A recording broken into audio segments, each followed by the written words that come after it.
3, 2, 1. Welcome back. Who's drinking something this morning? And what if? Wouldn't it be really funny if I filled this with a completely different? Oh yeah, they're like, Ben's drinking something, but it's coffee. Yeah. This might not actually be up what through this that little hole there. Sponsored by C4 Ultimate Energy. Yeah. So, listen up, everyone. What's up? We're back. We're back. And better than ever. Better than ever. Well, maybe not better than ever. Darren used to be my co-host. Wow. That's crazy. Oh, man. Just but, leave. No, don't leave. We need you. Too many people are leaving. You're like, I just need somebody. We're picking up scraps at this point. No. But listen, everyone, we put a bunch of people's names here in the Leader Pick Me. Yeah. So this is Leader Shout Out Roulette. So we're going to shout somebody out. But how did they get their name in the pool? Listen, this is becoming a common theme. Yeah. Right? We do this almost every time now. If you have, unless you're like the first one of the new series or whatever. Right. When we do our new newbies. leaders or whatever, yeah. If you are on this shout out roulette, this means that you have RSVP'd yes or no to our upcoming leader lunch in January. Which is coming up in January. January. I was like, so how many days? I can't calculate that quick. The final Sunday of January. Yeah. Right. So we talked about, what day is it? Is it the 25th? I don't know the exact date, but I mean, I guess I can figure it out. I think it's the 25th. So, and they RSVP'd, like this is yes or no. Right? Or is it just yes? This is yes and no. Yes and no. So, and listen, no's help us, right? Yes. What does nothing for nobody is pending. Because I hate pending. Also, another like low-key thing that doesn't help us very much is if you RSVP yes and then still choose not to make it a priority, because I waste money on you on food. Well, you can see when people accepted the RSVP. Right. So there's people that but have I don't want to guess like, oh, you accepted that in July, so you probably don't mean it. Right. No, I'm not saying that. I just mean like I feel like people just like click. Yeah, sometimes they do it quick. Yeah. And listen, here's the truth. Like this is my profit and loss statement for the month of January. We're in a decent spot budget-wise. Let's go. But the more money that, like, I want to spend money the right way. And a leader lunch is a great way to spend money. It's useful for us to come together as a team. Mm-hmm. It's training. Like, we have the conclusion, by the way, of the National Day of Volunteer Training. Which we started in, October? Yeah, because we canceled it because so many people weren't able to make it for one reason or another in October, I want to say, or something. So they've had a whole 3-month break here. And if you're listening to the sound of my voice, you're probably not the culprit of this, but, like, understand that, like, leader lunches are as mandatory as they get without being mandatory. They're like, we meet August, September, October, and then we meet January, February, March, April. So like 6 or 7 times a year. That was not intentional.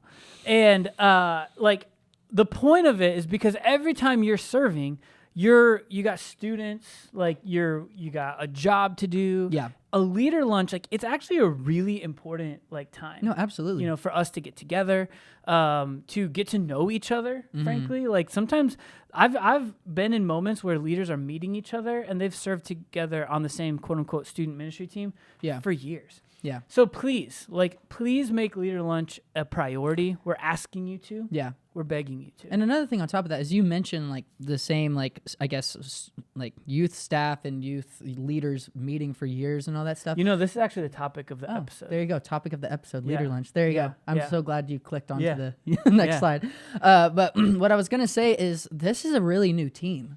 I mean, like you've us, been here, especially. Like, some of you maybe haven't even really gotten much FaceTime with Allie yet. Yeah, Allie's only been here for what, 3 months now? She started out October, I think. So was she here for the? I don't think she's done a leader lunch yet. Yeah, because I think we canceled the October one because it was the same day as the Big Give Night of Worship. Yeah, we ended up canceling for that. Yeah, and I mean, like, we get to see every single person like every Sunday. Right, but for some people, it's like they're there, they're showing up 2 minutes before, and we don't get to talk to people. We're there for the students. Yeah, when we're here, like on Wednesdays and Sundays, and thank you for that, by the way.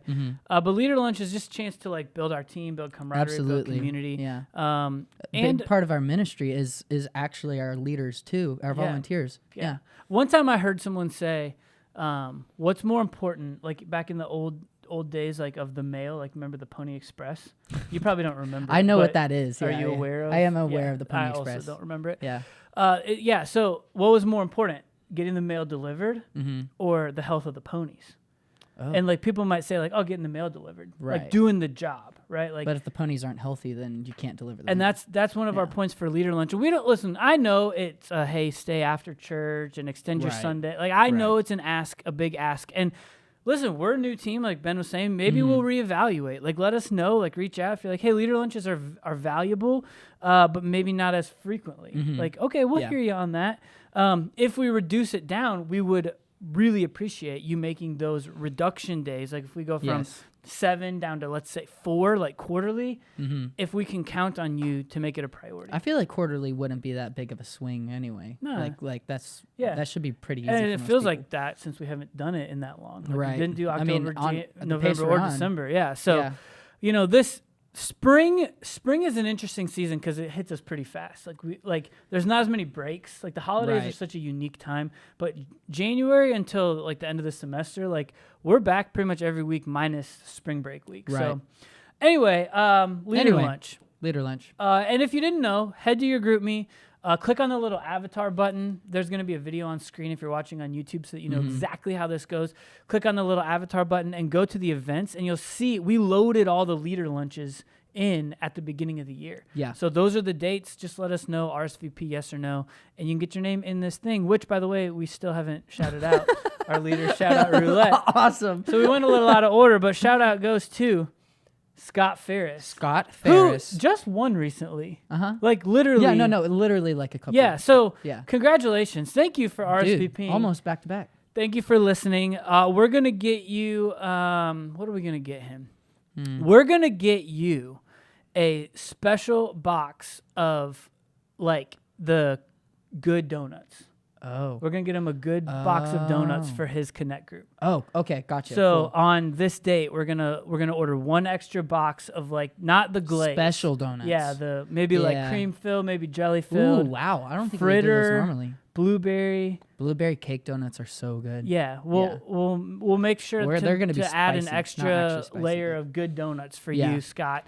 So not only do you win, but your Connect group guys are also going to win. That's huge. This also is big because this means he has to be able to see it in the leader workroom. Yeah. So make sure you're paying attention. Which I know Scott listens. Yeah. Oh, shout out to him because he told me his favorite thing that we do is the crash land. The crash land. Yeah. I remember that. Because he's like, I hate the pleasantries. Yeah. So Storytime. Thank you, Scott. So I don't know if everybody knows this, but my wife works in the kids ministry now. Shout out to Michaela, the wife. Yeah, she's awesome. I was gonna say shout out to the kids ministry. Well, anyway. So she's kind of working as their like community engagement director, which means basically when all the people she's like engaging the community. Yeah, whenever when all of the kids are like coming in on the Sunday morning, she's one of the first people to introduce them. Heck if there's a news kid or like there's a problem, she's the person that's like attending to it. But part of what she's doing is there are these like bowl lamps thing. They're lamp glass things. There's a hole in it. So they used to have suckers. They had suckers in them. Yeah. And so it turns out that because the students have been our students have been going over to the suckers and taking them, they're no longer putting suckers out. Isn't that kind of wild? Yeah, it's kind of wild. Yeah. I have a lot of thoughts. But we'll leave it. Apparently, it's also a choking hazard. So there was like a couple of different reasons. There's that too. Yeah. Also, I wasn't a fan of like my kids coming to church and be like, "Can I have sugar?" And like, I want to say no, but like, sure. But like internally, it was a fight. So it's not that much sugar. They'd be fine, brother. And you wouldn't have to deal with them either. They're going to. That's not true. They would get them on that way out of class. And be like on their way home. Like, all right, should we crash land this thing? Let's crash land this thing. Bye, everyone. Adios. That's for you, Scott.